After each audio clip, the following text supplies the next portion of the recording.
नमस्कार दोस्तों, स्वागत है आपका इंडिया के नंबर 1 स्टडी चैनल प्रशांत साख मैथ्स, जिसमें हम लोग कर रहे हैं एसएससी सीजीएल मेंस की क्वेश्चन जो थोड़ी डिफ़िकल्ट लेवल के माने गए हैं। वो क्वेश्चन हम लोग इस सीरीज़ में कर रहे हैं। इसी सीरीज को आगे बढ़ाते हुए एक और क्वेश्चन हम आपके लिए लेके आए हैं, जो कि आपकी स्क्रीन पर दिख रहा होगा। पहले आप एक बार ट्राई करके देखिए, उसके बाद हम लोग सॉल्व करते हैं। चलिए सॉल्व करते हैं। पहले क्वेश्चन में लिखा है, in the given figure E A D F is a rectangle.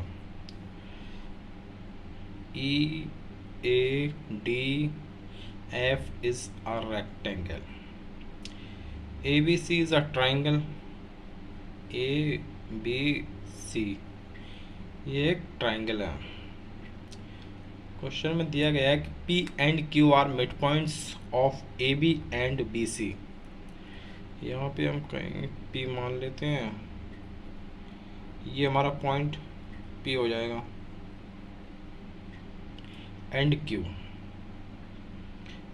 Q mid point है बी सी का,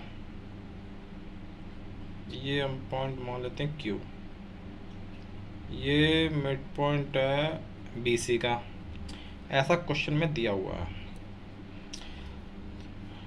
एंड बी सी, तो हमें फाइंड करना है पी क्यू। पी क्यू की लेंथ में फाइंड करनी है। चलिए करते हैं। रेक्टेंगल में सभी एंगल 90 डिग्री के होते हैं, तो ये एंगल 90 डिग्री का होगा। आमने सामने की सभी भुजा बराबर होती हैं। 6 + 2 8, तो ये भी साइड भी 80 होगी। ए ई 22 है, ए ई 22 दे रखा है। E F equal to A B, rectangle में आमने सामने की भुजा बराबर रहती हैं, तो ए ई इक्वल टू 22 है, तो एफ डी भी 22 होगा, यानी कि 16, तो ये हुआ 6। और एक थ्योरम होती है मिड पॉइंट थ्योरम, जिसे हम कहते हैं, इसमें क्या होता है, जैसे कि इधर हम समझाते हैं आपको। ये एक ट्रायंगल है,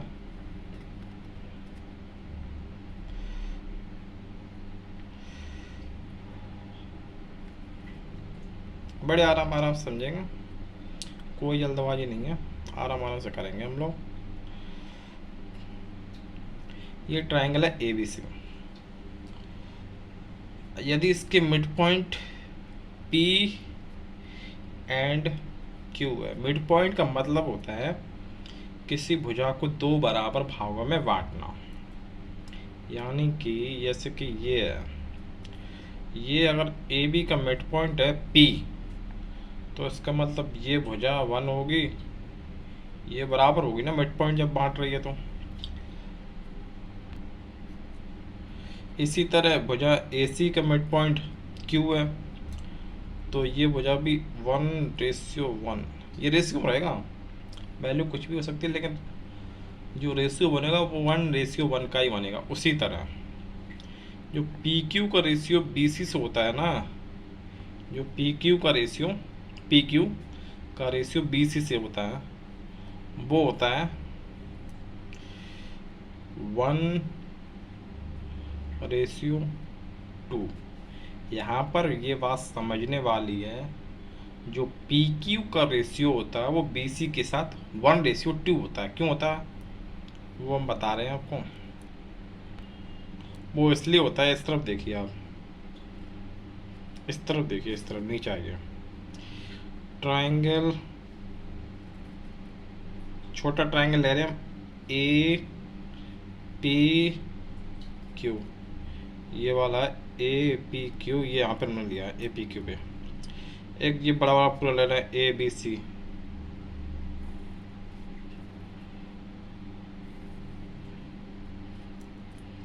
ए B C. A B, A P कितना, ए पी 1 है, ए बी कितना है पूरा 2 है, ए क्यू 1 है, ए सी पूरा कितना है 2 है, बीस पी क्यू कितना है, 1 है, और बी सी कितना है, 2 है। इसलिए पी क्यू का रेशियो जो बी सी से होता है ना, जो पी क्यू का रेशियो बी सी से होता है, पी क्यू रेशियो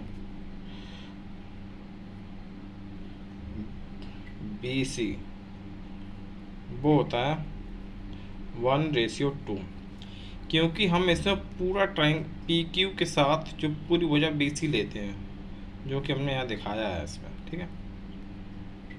तो वही अब आते हैं हम अपने क्वेश्चन पे दोबारा, वही प्रक्रिया यहाँ पर है। इसमें क्वेश्चन दिया गया है कि P and Q are mid point of A B, ये P ए बी का मिड पॉइंट है और Q बी सी का मिड पॉइंट है।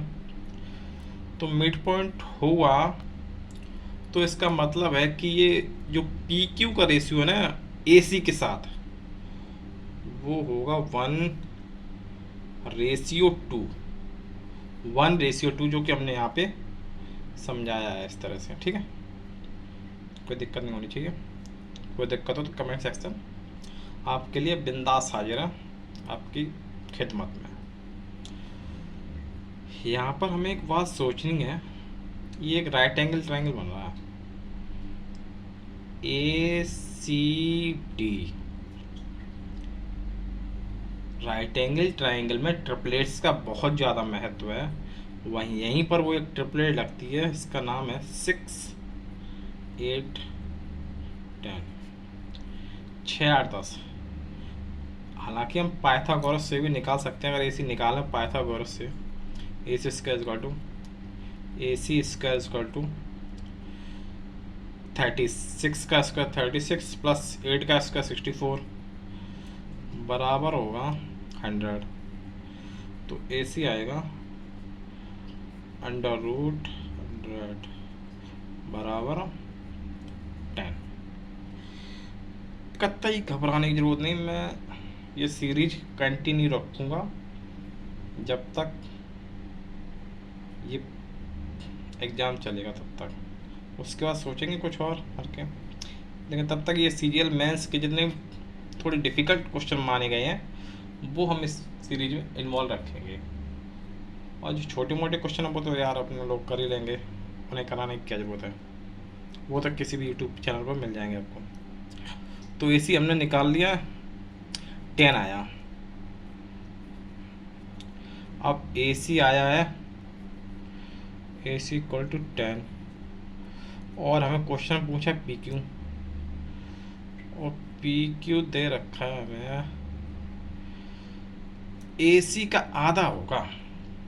यदि AC 2 है तो PQ 1 है, यानी आधा ही तो AC का, तो आधा कर लेते हैं हम लोग। किसी भाई को अगर दिक्कत हो आधा करने में तो इस तरह हम लोग डिवाइड करके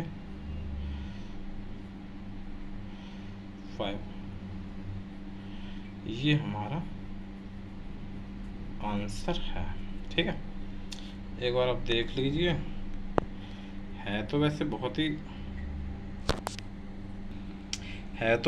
सरल क्वेश्चन, इसमें आपको दिक्कत नहीं होगी ज़्यादा समझने मेरे हिसाब से।